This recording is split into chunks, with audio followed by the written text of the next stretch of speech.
Pour cela, il doit étudier les problèmes que pose toute opération aéroportée et rechercher au maximum la surprise provoquée par une mise en place en parachute. Après avoir fractionné le personnel dans les avions, ce seront les Nord 2501 du groupe Bigorre de Pau, avec leurs pilotes chevronnés, qui emmèneront les parachutistes vers le lieu de l'exercice. Vol en rasemotte, largage à une altitude minimum, l'opération se déroulera dans les conditions les plus proches de la réalité.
Suspendu à son parachute, c'est alors que l'officier prend conscience qu'il est très proche de ses hommes, dans la même situation, voué à un même destin.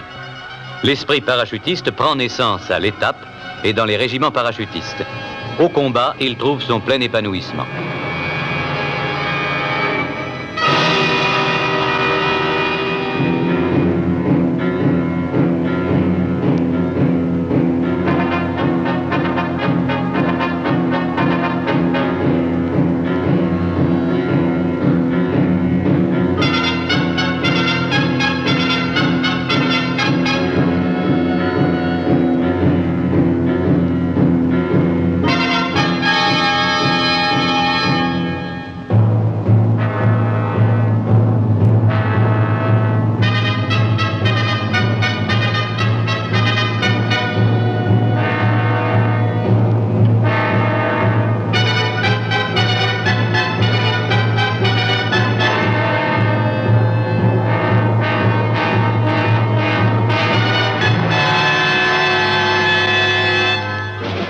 La préparation d'un exercice du type commando, si elle est déjà connue de l'officier, trouvera à l'école des troupes aéroportées son cadre particulier par une mise en place au moyen du parachute.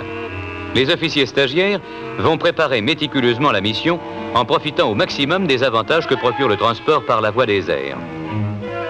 Par petites équipes, larguées de préférence de nuit, des groupes de 10 hommes, traqués par des troupes au sol servant de plastron, vont tenter de détruire un pont, une usine ou tout autre objectif situé en Pays Basque.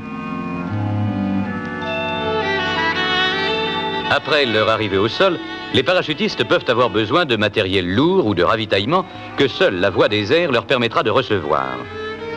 L'instruction transports aériens et ravitaillement par air est chargée de la formation des équipes des moniteurs qui vont avoir à préparer du matériel en vue du largage, à l'embarquer et surtout à le remettre en condition pour utilisation rapide au sol.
Et maintenant, imaginez-vous assis dans une Jeep larguée à partir d'un Nord 2501.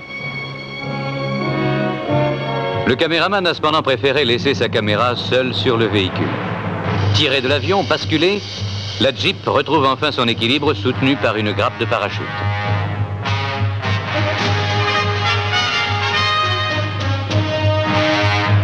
Si l'un d'eux vient à éclater, les autres peuvent facilement supporter la charge.